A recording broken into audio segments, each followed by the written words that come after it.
민수기 13장 17절에서 33절까지입니다. 민수기 13장 17절에서 33절까지. 모세가 가나안 땅을 정탐하러 그들을 보내며 이르되 너희는 내게 길로 행하여 산지로 올라가서 그 땅이 어떠한지 정탐하라. 곧 그 땅 거민이 강한지 약한지 많은지 적은지와 그들이 사는 땅이 좋은지 나쁜지와 사는 성읍이 진영인지 산성인지와 토지가 비옥한지 메마른지 나무가 있는지 없는지를 담대하라. 또 그 땅에 실과를 가져오라 하니 그때는 포도가 처음 익을 즈음이었더라. 이에 그들이 올라가서 땅을 정탐하되 신광야에서부터 하맛옥이 르홉에 이르렀고 또 네겝으로 올라가서 헤브론에 이르렀으니 헤브론은 애굽 소환보다 7년 전에 세운 곳이라. 그곳에 아낙 자손 아히만과 세세와 달메가 있었더라. 또 에스골 골짜기에 이르러 거기서 포도 송이가 달린 가지를 베어 둘이 막대기를 꿰어매고 또 석류와 무화과를 따니라. 이스라엘 자손이 거기서 포도를 베었으므로 그것을 에스골 골짜기라 불렀더라. 40일 동안 땅을 정탐하기를 마치고 돌아와 바란 광야 가데스에 이르러 모세와 아론과 이스라엘 자손의 온 회중에게 나와 그들에게 보고하고 그 땅의 과일을 보이고 모세에게 말하여 이르되 당신이 우리를 보낸 땅에 간즉 과연 그 땅에 젖과 꿀이 흐르는데 이것은 그 땅의 과일이니이다. 그러나 그 땅 거주민은 강하고 성읍은 견고하고 심이 클 뿐 아니라 거기서 아낙 자손을 보았으며 아말렉인은 남방 땅에 거주하고 헤딘과 여부수인과 아모르인은 산지에 거주하고 가나안인은 해변과 요단가에 거주하더이다. 갈렙이 모세 앞에서 백성을 조용하게 하고 이르되 우리가 곧 올라가서 그 땅을 취하자 능히 이기리라 하나 그와 함께 올라갔던 사람들은 이르되 우리는 능히 올라가서 그 백성을 치지 못하리라. 그들은 우리보다 강하니라 하고 이스라엘 자손 앞에서 그 정탐한 땅을 악평하여 이르되 우리가 두루 다니며 정탐한 땅은 그 거주민을 삼키는 땅이요 거기서 본 모든 백성은 신장이 장대한 자들이며 거기서 네피림 후손인 아낙 자손의 거인들을 보았나니 우리는 스스로 보기에도 메뚜기 같으니 그들이 보기에도 그와 같았을 것이니라. 아멘. 오늘 읽을 말씀은 민수기 12장, 13장, 시편 49편, 이사야 2장, 히브리서 11장. 오늘 말씀의 주제는 의지입니다. 의지. 편의점이나 대형마트에 가보면 1+1 그리고 2+1 이런 상품들이 있습니다.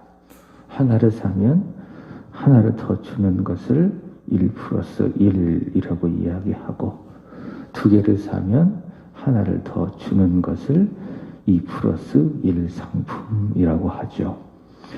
이스라엘 자손들을 보면 그와 같습니다. 민수기 11장에 보시면 그들이 시내산에 떠나 다베라에 이르렀는데 다베라에서 원망을 했습니다. 원망을 하니 그 다음 만나가 싫다. 이 만나가 이제는 먹기가 싫다. 애굽에서 먹었던 음식들이 생각이 난다. 만나에 대하여 불평을 합니다. 1+1이죠. 그래서 원망을 하면 반드시 플러스 되는 것이 있는데 그것이 무엇인가 하면은 불평이라고 하는 겁니다. 또 원망하고 불평하면 하나가 더 플러스 되는 것이 있습니다. 그것이 무엇인가 하면은 불만입니다. 2+1이죠. 불만을 가지니 오늘 읽으실 말씀 12장에 가보면 미리암과 그리고 아론이 출애굽의 지도자 모세를 향하여 비난을 가집니다. 그러니까 누가 비난하느냐? 원망하고 불평하는 사람, 그리고 불만을 가지는 사람이 비난을 합니다. 그리고 읽었던 본문이 있는 13장에 가서는 하나님이 약속하신 땅을 악평하는 겁니다. 그래서 11장에는 원망, 불평, 그 다음에 12장에는 비난, 13장에는 악평. 민수기 1장부터 10장까지는 무엇인가 안정이 되고 그리고 질서가 있는 그런 분위기입니다. 그게 민수기 1장부터 10장까지의 내용이죠. 그렇지만은 11장부터는 그 질서가 막 깨지고 원망하고 불평하고 또 원망하고 불평하니 불만을 가져 비난하고 더 나아가 하나님께서 주실 그 땅을 악한 말로 악평하고 고린도전서 10장 바울의 말처럼 성경이 바로 이런 이스라엘 자손들의 죄악들을 이런 아주 못된 모습들을 기록한 것은 이유가 있겠죠. 그것은 바로 본보기입니다. 본보기를 삼아라. 고린도전서 10장 6절의 말씀에 보면 이렇게 그들이 악을 즐겨한 것 같이 그렇구나. 이들이 악을 즐겨했구나. 그래서 원망하고 불평하고 불만을 가지고 비난하고 하나님이 주신 그 땅을 악평하고 이들이 악을 즐겨하는 것 같이 우리도 충분히 이 세상을 살아가며 그렇게 할 수 있으니 그것을 본보기로 삼아라.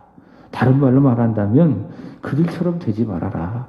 반면교사로 삼아 원망하지 말고 불평하지 말고 비난하지 말고 비방하지 말고 그 다음에 악평하지 말아라 라고 하는 겁니다. 바로 그런 일을 위해서 11장부터 12장, 13장 이런 이스라엘 자손들의 악을 기록했다. 이렇게 우리는 이해해야 될 것입니다. 읽진 않았지만 민수기 12장 1절의 말씀을 보시면은 모세가 이 구수 여자를 취한 일로 말미암아 아론과 그리고 미리암이 모세를 비방을 했습니다. 이 일에 주동한 사람이 미리암이고요. 아마 아론은 거기에 대하여 동의해주고 따라주지 않았을까. 어쨌든 미리암이 주도를 해서 모세가 구수 여인을 취했다. 이렇게 하면서 모세를 비방을 하기 시작을 합니다. 근데 놀라운 거는 아론이 누구냐는 거죠. 그리고 미리암이 누구냐는 거죠. 아론은 누굽니까? 모세의 형이죠. 그리고 미리암은 모세의 누이죠. 이들은 누군가? 모세를 돕는 사람입니다. 그러니까 모세 편에 서야 할 사람입니다. 혹 모세가 잘못했다 할지라도 굳이 그것을 딱 드러내서 모세의 흉을 보아서는 안 되고 오히려 모세를 감싸주고 모세 편에 서서 모세의 손을 들어주어야 될 이 사람들이 어떻게 합니까? 모세가 구수 여자를 취했다. 그래서 모세를 비방을 합니다. 여기서 모세가 구수 여자를 취했다라고 이야기하는데 이 구수 족속은 이 에티오피아인을 말하는 겁니다. 그러니까 피부가 검은 에티오피아인을 구수 족속이라고 이야기하는데 왜 모세가 구수 족속을 취했나? 이유는 정확하게 알 수가 없습니다. 생각해 볼 수 있는 것은 이 모세가 애굽의 왕자로 살았잖아요. 40년을. 그리고 광야로 도피를 했는데 그때 만난 여인이 누굽니까? 십보라라고 하는 여인이 있죠. 근데 십보라라고 하는 이 여인이 그만 죽고 맙니다. 그 이후에 이 모세가 구수 여인과 재혼을 한 것입니다. 그렇다면 왜 모세는 이 이방 여인, 이 구수 여인과 재혼을 했을까? 성경에 없기 때문에 그 주변에 있는 자료들을 살펴보면서 추측을 해보는 것이에요. 정확하지는 않지만 그래도 한번 생각해 보는 것이죠. 성경을 이해하기 위해서. 유대 역사가 요세푸스에 의하면 모세가 구수 여인 취했는데 그 여인이 에티오피아의 공주였다는 거죠. 그 공주와 재혼한 이유가 있습니다. 이스라엘과 구스는 한 공동체를 이루어야 된다. 더 나아가 구원은 이스라엘로 시작을 해서 온 이방 민족에게 확대되어져야 한다. 이것을 알기 위해서, 그래서 어떻게 보면 정치적인 목적으로 또 선교적인 목적으로 모세가 구스 여인을 취했다. 그래서 이 모세의 재혼은 이 정략적인 성격을 가지고 있다. 그렇게 말할 수 있을 것입니다. 그저 구스 여인을 사랑해서 감정적으로 이 재혼을 한 것이 아니라 선교적인 목적으로 또 이스라엘 자손들과 또 출애굽할 때에 이방 민족들이 함께 오지 않았습니까? 그래서 분열하지 말고 우리 하나가 되어서 한 공동체를 이루어 봅시다. 이런 정략적인 목적을 가지고 모세가 구스 여인을 취했다. 그렇게 한번 보는 것이죠. 자, 그런데 모세의 누이 미리암과 아론이 모세가 이방 여인과 결혼을 했다. 그것만 딱 보고 그것을 구실로 삼고 어떻게 합니까? 모세를 비방하기 시작을 합니다. 2절 말씀을 보시면 이르되 여호와께서 모세와만 말씀하셨느냐? 우리와도 말씀하지 아니하셨느냐? 모세만이 가지고 있는 그 하나님께서 부여하신 그 권위를 정면으로 도전을 하는 데까지 이르게 됩니다. 이렇게 이제 이들이 비방을 하게 되는 것이죠. 함께 읽은 민수기 13장의 말씀을 보면 가나안 정탐꾼들의 악평을 기록을 하고 있습니다.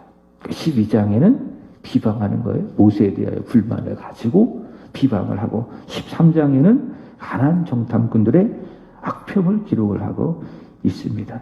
2절 말씀을 보시면은 하나님이 주실 가나안 땅을 각 지파 중 지휘관 한 사람을 대표로 뽑아서 가게 합니다. 정탐하게 하는 것이죠. 그러면 생각해 보십시오. 왜 하나님께서 주실 가나안 땅에 미리 가서 그 땅을 잘 한번 살펴봐라. 그 땅의 상태가 어떠한지, 그 땅의 토지가 메마른지 비옥한지, 나무가 있는지 없는지, 그 땅이 좋은지 나쁜지, 사는 곳이 상급인지 진영인지 산성인지 한번 두루두루 정탐해봐라. 하나님께서 왜 그렇게 하도록 허락하셨는가? 왜 그랬을까요? 그 땅을 하나님이 우리에게 주셨다. 이게 이제 하나님께서 원하시는 바 아니겠습니까? 그 땅을 하나님께서 우리에게 주셨다. 이 사실을 믿고 확신하고 기대하면서 가나안 땅에 가서 가나안 땅을 이스라엘 자손들이 정복하게 하기 위해서 하나님께서 그 땅을 미리 가서 정탐을 하지 않았겠어요? 겁주려고 너희는 그 땅을 차지할 수 없을 거야. 거기에 있는 자손들이 아주 강하기 때문에 너희가 가면 반드시 망할 거야. 실패할 거야. 이렇게 하려고 미리 보내셨겠습니까? 아니죠. 봐라. 너희가 차지할 땅이 이렇다. 얼마나 멋지냐. 기대해라. 아마 설렘을 갖고 두려운 마음이 아닌 기대하는 마음을 갖고 한번 가봐라. 한번 차지해봐라. 이런 어떤 기대감을 주기 위해서 하나님께서 그들을 가나안 땅을 정탐하게 한 것 아니겠습니까? 이게 하나님의 마음이죠. 이게 가나안 땅을 정탐하게 한 하나님의 본심이죠. 자, 그러나 그들은 그 하나님의 본심을 완전히 무시하는 겁니다. 전혀 안중에도 없습니다. 그 땅을 40일간 정탐을 하고 이후에 보고를 하게 되는 것입니다. 31절부터 32절 말씀을 보시면은 몇 명이 갔어요? 총 12명이 갔죠. 그러니까 이스라엘이 총 12지파인데 거기에서 대표들을 한 명씩 뽑아가지고 총 12명이 미리 가나안 땅에 가서 정탐을 40일 동안 했는데 근데 10명의 정탐꾼들이 뭐라고 이야기합니까? 31절, 32절 보시면 우리는 능히 올라가서 그 백성을 차지하지 못하리라. 그들은 우리보다 강하니라. 32절 말씀을 보시면은 이스라엘 자손 앞에서 그 정탐한 땅을 뭐 했다? 악평했다. 이렇게 말씀하고 있습니다. 이게 10명이 이렇게 얘기하는 거죠. 우리보다 강하다. 우리는 그 백성을 차지하지 못한다. 그 땅을 악평했다. 자, 그렇지만은 두 사람이 있습니다. 오늘 30절의 말씀을 보면 갈렙이 소개되어지고 내일 읽을 14장에 가보면은 여호수아라고 소개되어지는데 갈렙과 여호수아는 뭐라고 이야기합니까? 백성이 막 들떠있고 웅성웅성하고 우리 할 수 없는 거 아니야? 이런 분위기로 가게 되어지니까는 어떡합니까? 일단 백성들을 그 감정을 조용하게 하는 거예요. 그리고 말하기를 우리가 곧 올라가서 그 땅을 취하자. 능히 이기리라. 어떻게 했습니까? 그 땅을 이 10명의 정탐꾼들처럼 악평하지 않고 괜찮다. 할 수 있다. 한번 해보자. 이렇게 이야기합니다. 10명의 정탐꾼들의 말은 어떻습니까? 부정적입니다. 부정적. 그러나 갈렙과 여호수아의 말은 어떻습니까? 갈렙의 말을 잘 보세요. 부정적입니까? 긍정적입니까? 긍정적입니다. 우리의 말은요, 부정적이어야 할까요? 긍정적이어야 할까요? 긍정적이어야 합니다. 긍정적이어야 합니다. 주님께서 함께 하시니 된다. 잘 될 것이다. 그죠? 어려워도 괜찮다. 힘들어도 문제 없다. 좀 일이 잘 되지 않는다 할지라도 괜찮다. 지금은 어렵지만은 앞으로 잘 될 것이다. 우리의 언어와 우리의 말이 어떻게 되어져야 해요? 긍정적이 되어져야 돼요. 우리의 말이 부정적이 되어서는 안 됩니다. 이 10명의 정탐꾼들처럼 안 돼. 할 수 없어. 해보지도 않았잖아요. 가보지도 않았잖아요. 그러니까 자기들이 생각할 때에 우리가 스스로 보기에는 그들이 아주 거인들이고 우리가 스스로 보기에는 33절 보면은 메뚜기와도 같으니 그들이 보기에도 그와 같았을 것이나 어떻게 알아요? 그 가난한 사람들이 이스라엘 자손들을 보고 너희 메뚜기 같구나 우습게 볼지 어떻게 알아요? 어떻게 한 거예요? 자기들 스스로 판단한 거예요.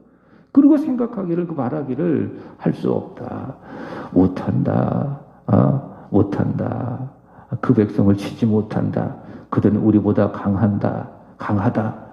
하나님 앞에서 그 땅을 악평하면서 그들의 언어가 아주 부정적인 것을 볼 수가 있죠. 하나님은 바로 이런 사람들을 하나님께서 아주 진노하시는 것입니다. 그러면 왜 이 미리암과 아론은 모세를 비방을 했고요. 여호수아와 갈렙을 제외한 이 10명의 정탐꾼들은 이 약속의 땅을 악평했는가? 그 원인이죠. 어떻게 보면 어제 우리가 읽었던 11장에서 이스라엘 자손들이 다 베라에서 원망하고 만나가 싫다고 불평하고 이것 다 원인이 있는 거예요. 원망하고 불평하는 이유, 불만을 품고 모세를 비방한 이유, 하나님께서 주신 가나안 땅을 악평한 이유, 할 수 없다고 부정적으로 말하면서 그 땅을 악평한 그 이유가 무엇입니까? 오늘 말씀의 주제죠. 의지죠. 의지의 문제.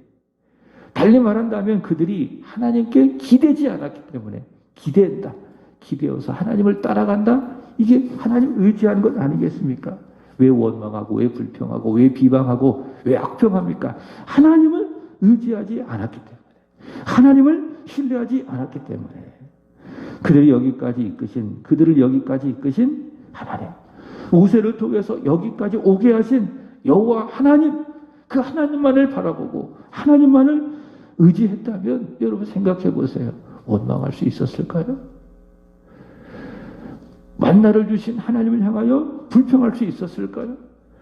모세를 비방할 수 있었을까요? 그렇게 쉽게. 그리고 10명의 정탐꾼들처럼 우리는 할 수 없다. 취할 수 없다. 우리는 절대로 그 땅을 들어갈 수 없다.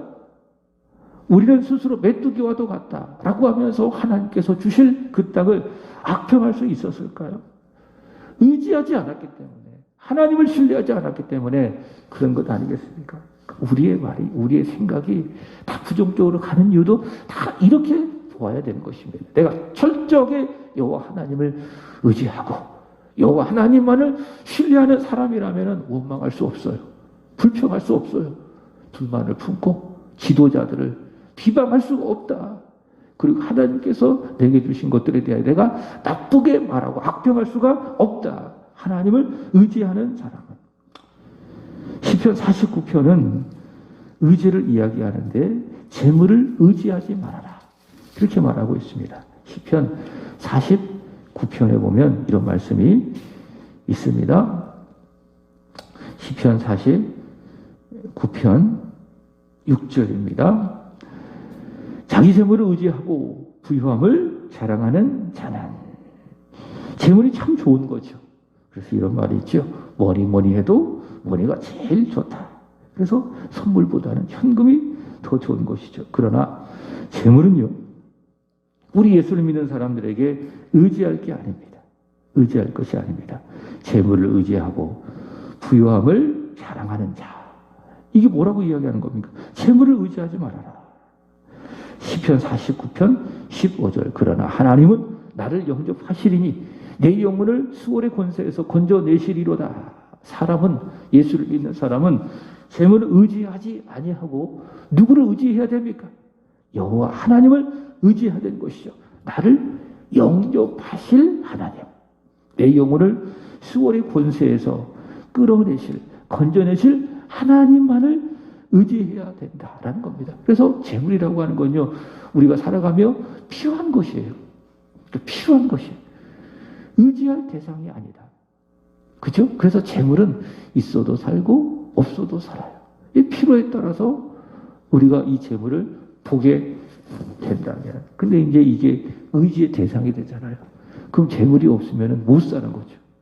재물이 있으면 잘 산다고 착각하는 것이죠. 그래서 이 재물을 모으기 위해서 얼마나 애쓰고 얼마나 노력합니까?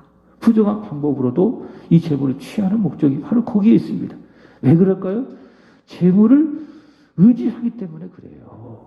그러나 우리 예수를 믿는 사람들은 재물이 필요하지만은 재물을 의지해서는 안 됩니다. 그러니까 재물을 따라가서는 안 됩니다. 이렇게 생각하세요. 재물이 따라오게 만들어야 되는 것이지 내가 재물을 따라가면서 재물을 위해서 살아가서는 안 된다. 재물을 의지해서는 안 된다. 우리 예수를 믿는 사람들은 여호와 하나님을 의지해야 되는 것이죠. 나를 영접하실 하나님, 나를 천국에 이르게 하실 하나님, 내 영혼을 죽음의 권세, 여기 보면 수월이라고 이야기하죠. 수월의 권세로부터 끌어내실 하나님만을 의지해야 된다. 이사야 2장 22절의 말씀을 보면 또 이런 말씀이 있습니다. 너희는 인생을 의지하지 말아라. 그의 호흡은 코에 있나니 생활 가치가 어디 있느냐. 이사야 2장에서 뭐라고 이야기합니까? 재물을 의지하지 말고 그 다음에 인생을 의지하지 말아라. 이렇게 말하고 있습니다. 사람을 의지하지 말아라. 그렇구나. 정리가 되죠. 우리 예수를 믿는 사람들이 의지하지 말아야 할 것. 첫 번째로는 재물이요. 두 번째로는 사람이다. 그래서 사람은요, 의지의 대상이 아니라 말씀을 드렸죠. 사랑의 대상이라고. 품어주고, 이해하고, 축복하고. 좀 부족한 것이 있다면 기도해 줄 대상이지. 우리가 의지하고 신뢰할 대상은 아니라고요. 복음적으로 보면 그래요. 우리가 의지할 대상은 누굽니까? 하나님이시죠. 예수 그리스도이시죠. 그래서 내가 예수를 믿는다. 그래서 나는 예수를 의지하는 사람이다. 사람을 의지하지 아니하고. 그래서 우리 예수를 믿는 사람들은 인생을 의지하지 말고 호흡이 그 코에 있는, 그래서 하나님께서 그 호흡을 거두어 가시면 오늘이라도 이 세상을 떠나갈 수밖에 없는 연약한 인생들을 의지하지 말고, 재물을 의지하지 말고 오직 나를 영접하시고 내 영혼을 수월해서 건져내실 여호와 하나님을 의지해라 라고 하는 겁니다. 그래서 하나님만을 의지하게 되면은 원망이 사라지고 불평이 사라지고 그리고 비난, 악평이 사라지고 믿음으로 감사하며 만족하며 살아갈 수 있는 것 아니겠습니까? 히브리서 10장 읽으셔야 되죠. 39절 말씀을 보면 재물도 아니요 인생도 아니요 오직 나를 영접하시고 내 영혼을 수월해서 건져내실 하나님을 의지하는 사람을 뭐라고 이야기하느냐? 믿음 있는 사람이라고 이야기해요. 믿음 있는 사람. 이렇게 이야기합니다. 믿음 있는 사람은 뒤로 물러가 멸망할 자가 아니요 오직 영혼을 구원함에 이르는 믿음을 가진 자니라. 이렇게 말하고 있죠. 고린도전서 10장에 보면 바울은 이야기합니다. 광야에서 말씀드렸던 것처럼 원망하고 불평하고 모세를 비방하고 그 다음에 하나님께서 허락하실 그 땅은 악평했던 다 사람들이 다 어떻게 됐습니까? 광야에서 멸망했다. 그러니까 내일 읽으실 민수기 14장을 보세요. 다 멸망했습니다. 가나안 땅에 들어가 보지도 못하고.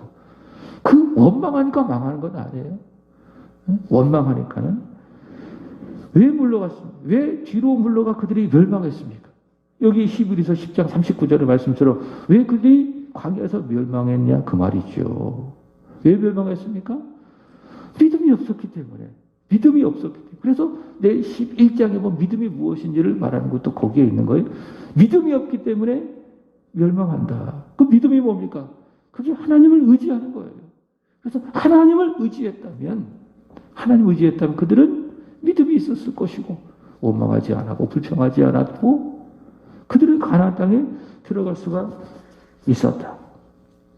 하나님을 의지하는 사람은 뒤로 물러가 멸망하는 사람이 아니요 오직 영혼을 구원함에 이르는 믿음을 가진 자니라. 이렇게 말씀하고 있습니다. 말씀을 마칩니다. 저와 여러분이 비방하지 말고 원망하지 말고 악평하지 말고